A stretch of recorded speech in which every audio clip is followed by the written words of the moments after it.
முத்து ரோட்ல நின்னுகிட்டு இருக்கப்ப ஒரு பெரியவர்கிட்ட என்ன ஆச்சுன்னு கேக்குறாரு. அதுக்கு அந்த பெரியவர் சொல்றாரு, அன்னதானம் போடுறாங்களாம்ப்பா, ரோட்டை மாத்திரம் கொஞ்சம் கிராஸ் பண்ணி விடுறியாப்பா அப்படின்னு கேக்குறாரு முத்து கிட்ட. முத்துவும் கிராஸ் பண்ணி விடுறாரு. பெரியவர் கேக்குறாரு, சாப்பிட்டியாப்பா? முத்து சொல்றாரு, பெரியவரே நான் வீட்டுல போய் சாப்பிட்டுக்கிறேன் சொல்லிட்டு பாக்குறாரு. விஜயா அன்னதானம் போட்டுக்கிட்டு இருக்காங்க. எல்லாருக்கிட்டையும் விஜயா சொல்றாங்க, எல்லாரும் வகுறு ஃபுல்லா சாப்பிடுங்க, எல்லாரும் கேட்டு வாங்கிக்கோங்க. முத்துவும் பெரியவரும் அந்த சேர்ல வந்து உட்கார்றாங்க. இத எதிர்பார்க்காத விஜயா அதிர்ச்சி ஆயிடுறாங்க முத்துவை பார்த்து. முத்து விஜயா கிட்ட கேக்குறாங்க, அம்மா பசிக்குதுமா, சாப்பாடு போடுங்கம்மா. விஜயாவும் முத்துவை பார்த்துக்கிட்டே சாப்பாட பரிமாறுறாங்க.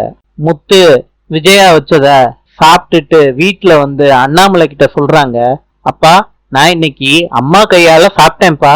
அண்ணாமலை கேக்குறாரு, முத்து என்னடா சொல்றாரு, அப்பா அம்மா பரிமாறி நான் சாப்பிட்டேன்ப்பா. வீட்டுல உள்ள அத்தனை பேரும் விஜயாவே பாக்குறாங்க. நாளை சந்திப்போம்.